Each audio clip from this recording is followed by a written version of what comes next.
c'est intéressant quand tu dis c'est moi, parce que nous, on s'est rencontrés dans un cadre privé, il y a plusieurs années déjà maintenant.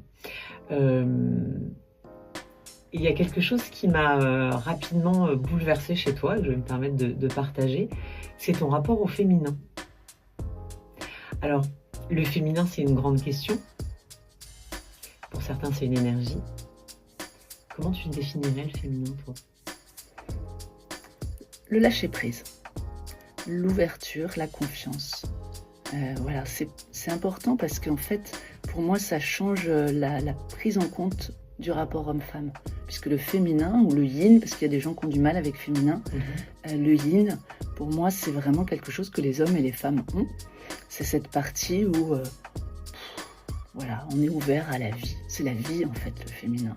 Les femmes, c'est facile, on porte la vie, donc c'est nous qui créons la vie. Hein. Mais les hommes, ils ont aussi les gamètes pour la créer, donc c'est le rapport à la vie. Et la vie, on sait que, elle bouge tout le temps, c'est chaotique, c'est pas droit, c'est pas rectiligne, mais c'est fluide aussi. Donc c'est cette fluidité en fait que j'aime dans le féminin et cette capacité à s'ouvrir à tout ce qui est.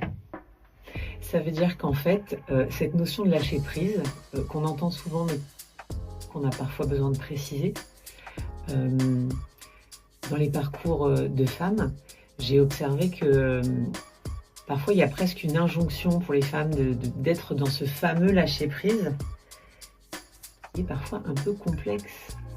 Oui, pour les femmes, pour les hommes, hein, mais c'est vrai qu'il y a cette histoire parce que pour lâcher prise, en fait, pour s'ouvrir, pour être en confiance avec la vie, en fait, il faut que le cadre soit défini.